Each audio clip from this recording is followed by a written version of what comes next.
Buenas noches, mis queridos hermanos.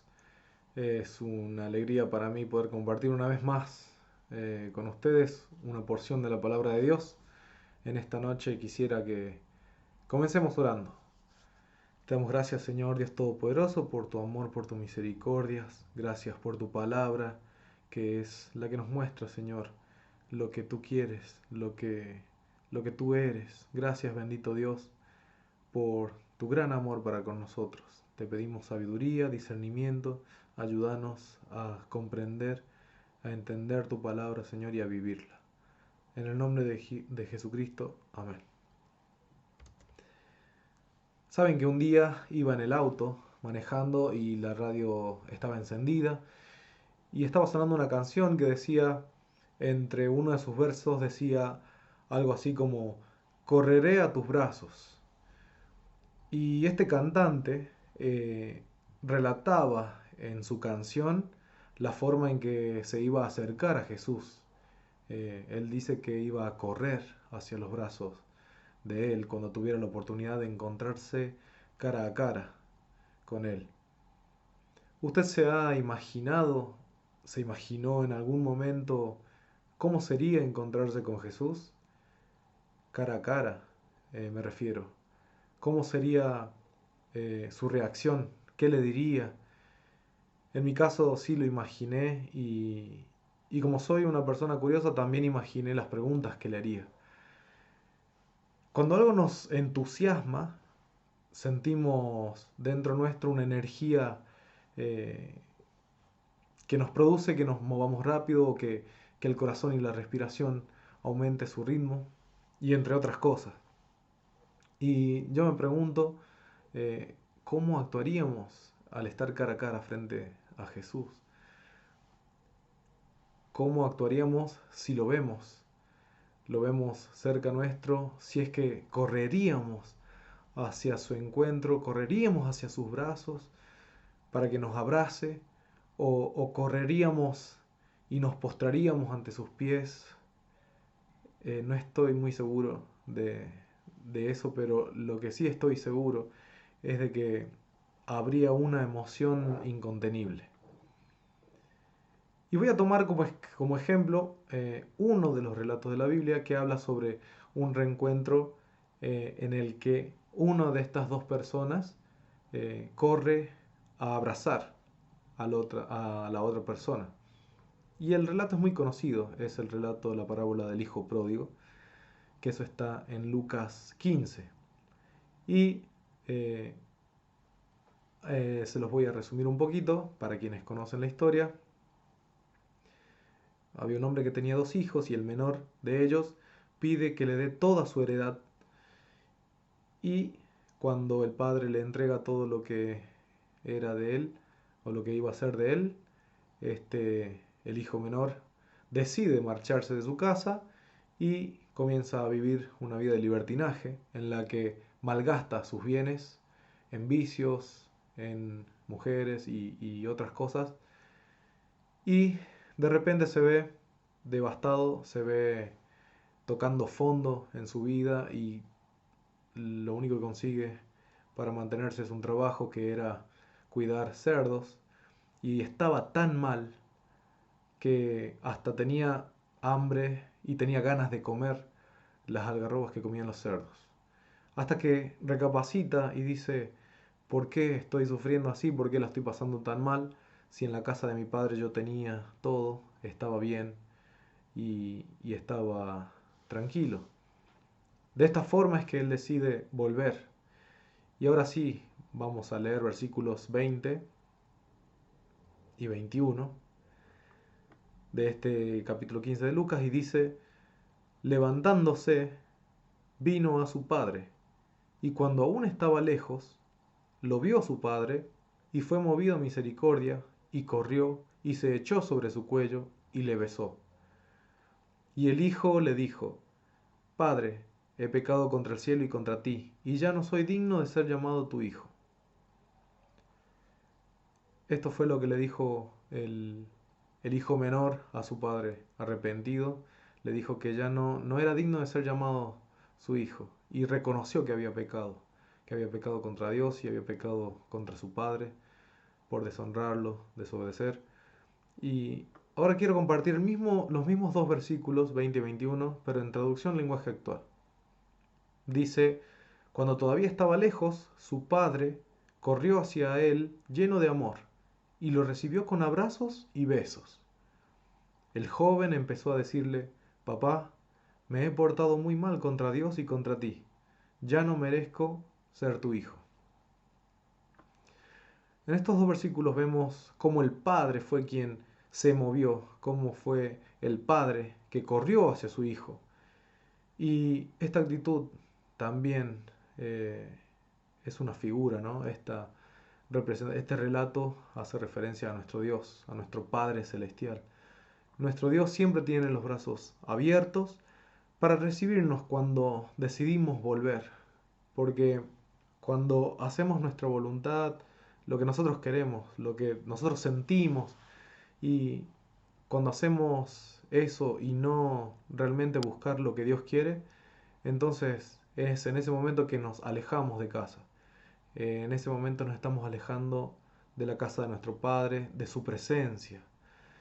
Y entonces empezamos a malgastar lo que Él nos dio y despreciamos y no valoramos las bendiciones que Él nos da, que nos dio.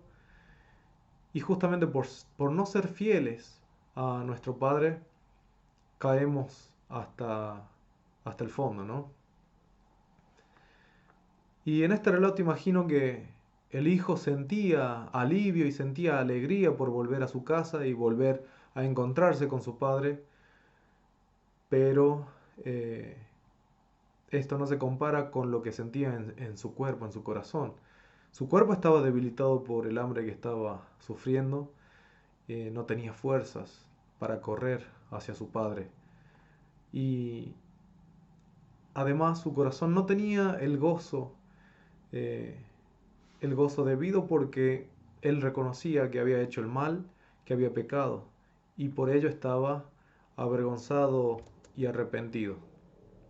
Y como dije, esta parábola justamente es una figura de lo que es Dios para con nosotros como Padre y muestra cómo muchas veces nosotros actuamos.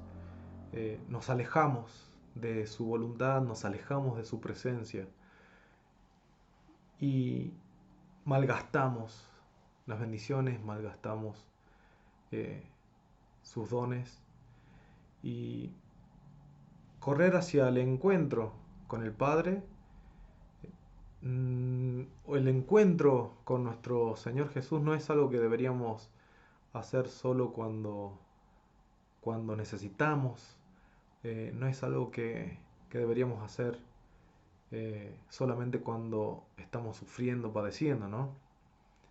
Y también pensando en si lo vemos físicamente, cara a cara a nuestro Señor Jesús, creo que no es la única situación en la que deberíamos correr hacia Él.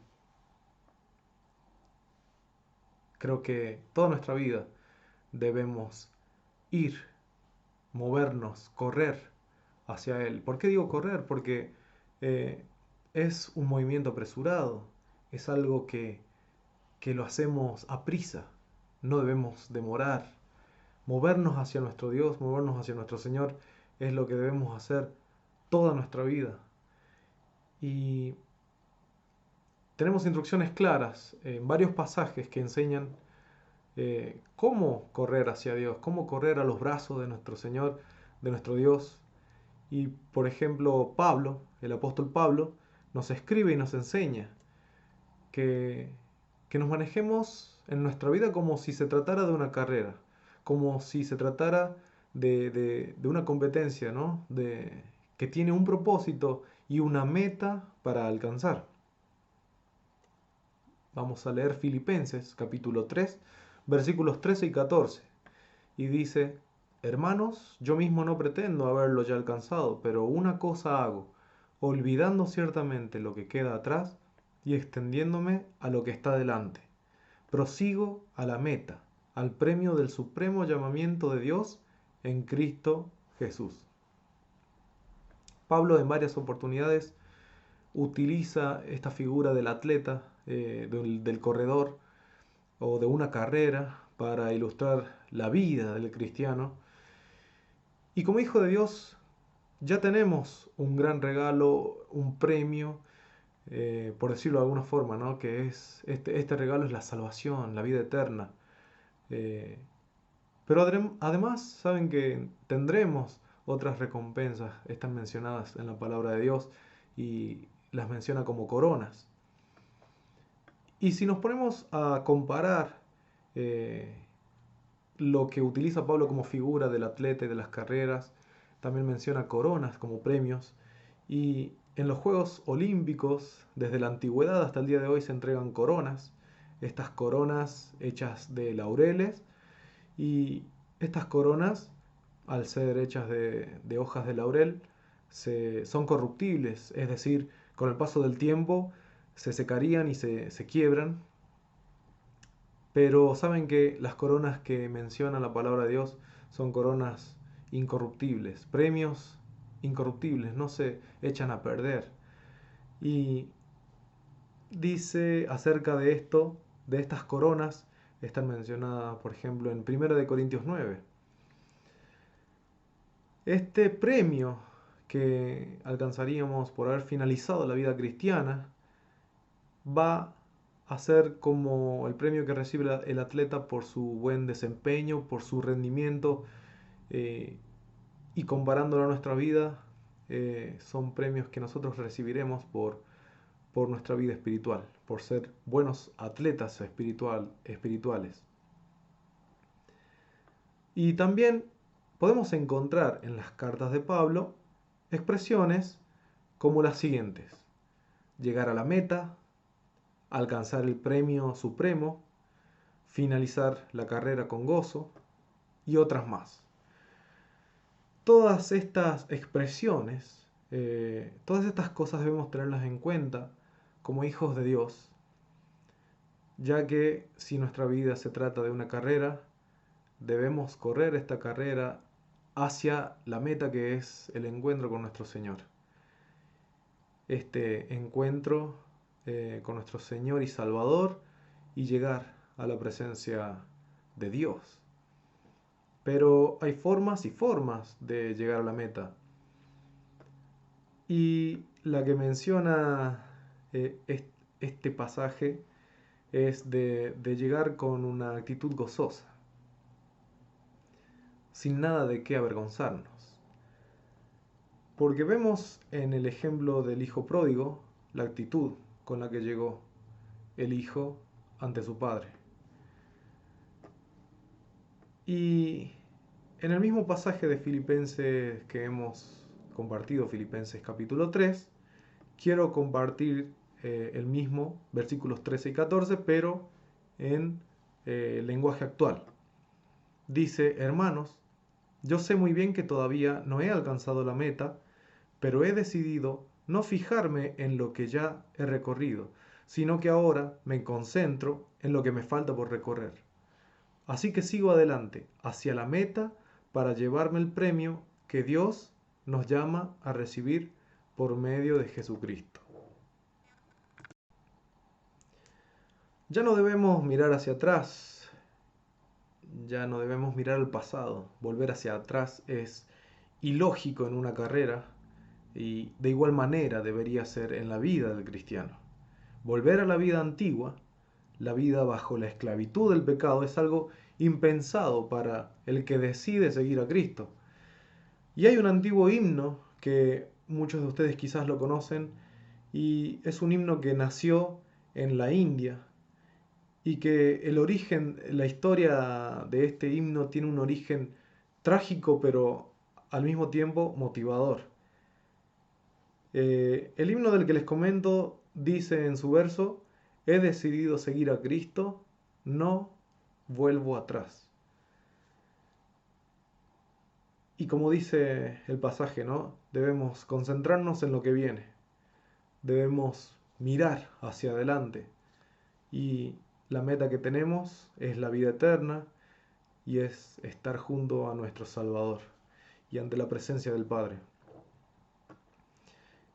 Y este capítulo 3 de Filipenses, voy a compartir ahora versículos 18 al 21 en versión lenguaje actual, termina de la siguiente forma. Hay muchos que viven como si la muerte de Cristo en la cruz no sirviera de nada.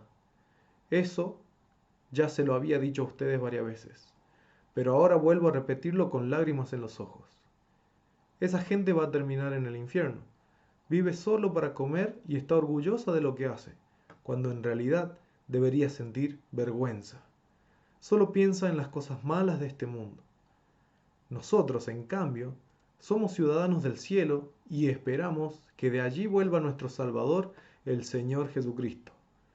Nuestros débiles cuerpos serán destruidos, pero Él los transformará en cuerpos gloriosos como el suyo. Esto lo hará con el mismo poder con que controla todo el universo. Qué maravilla este pasaje y tan fuerte, ¿no? Eh, Sabemos que estamos esperando el regreso de nuestro Señor, nuestro Salvador, como dice aquí, que somos ciudadanos del cielo. Este no es nuestro lugar, estamos de pasada en este lugar y es algo transitorio. Y así como transitorio es una carrera, algo pasajero, ¿no? Somos hijos del Padre Celestial y vamos a llegar a la presencia del Señor Jesús por medio de la fe en Él, porque hemos creído en Él y le hemos pedido perdón por nuestros pecados. Entonces de esta forma tenemos el acceso a la vida eterna, a la salvación. Y la pregunta es, ¿cómo vamos a llegar a la meta? A esta que es la meta, la salvación y la vida eterna. ¿Cómo vamos a llegar ante su presencia? ¿Vamos a llegar gozosos, satisfechos con la carrera que hemos hecho, por el rendimiento que hemos tenido, por el desempeño que hemos tenido en esta carrera? ¿O vamos a llegar tímidamente, con temor? ¿Vamos a llegar con vergüenza? ¿De qué manera vamos a llegar a la meta? ¿Vamos a correr con alegría a los brazos de nuestro Señor?